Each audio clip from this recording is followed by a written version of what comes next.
לפני איזה 10 שנים, אולי קצת יותר, קניתי מגרש. הייתי אז נשוי צעיר, וחשבתי שיום אחד משפחתי ואני אולי נרצה לגור בבית קטן משלנו.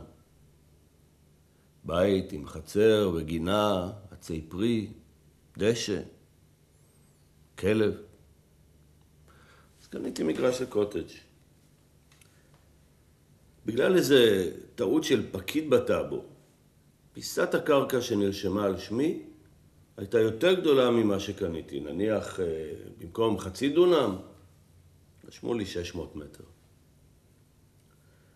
בהתחלה אפילו לא ידעתי מזה, וכשהדבר הזה התגלה לי כמה שנים מאוחר יותר, זה אפילו מצא חן בעיניי.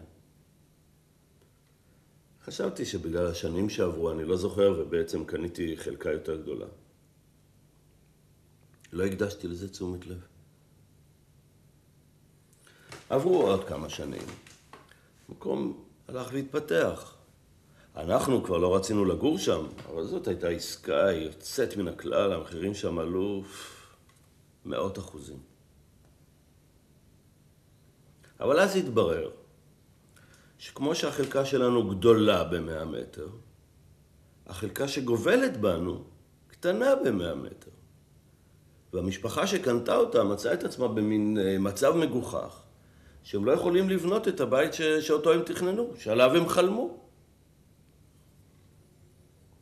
האמת היא שרק אז נפל אצלי האסימון, והדבר הראשון שחשבתי זה שאני צריך ללכת לאיש הזה ולהגיד לו, תשמע, קרתה פה טעות, והבית שאני בונה עומד גם על חלק של המגרש שלך.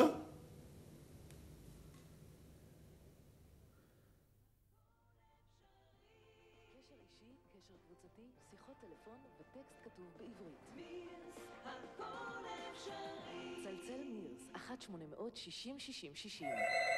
נוזירה, המשפחתית העולמית של דיו. תמיד עשית משפחתית כזאת מתקדמת, בטוחה ומפנקת. עכשיו במבצע, אל תכניס את דגמי 98 האחרונים בהנחות סוף השנה. שלום, הגעתם לביתם של תמי ואבי מוגרבי. אפשר להשאיר הודעה אחרי הצפצוף. ביי. מוגרבי, קום, זה סגל. קום? נו קום כבר בטלן, אתה שומע אותי? מוגרבי. בחצי היום. מוגרבי, קום. מוגרבי, זה סגל, קום, בטלן, יש לי סרט בשבילך. אתה שומע? צא מהדיכאון, אני רוצה שתעשה לי סרט שמח.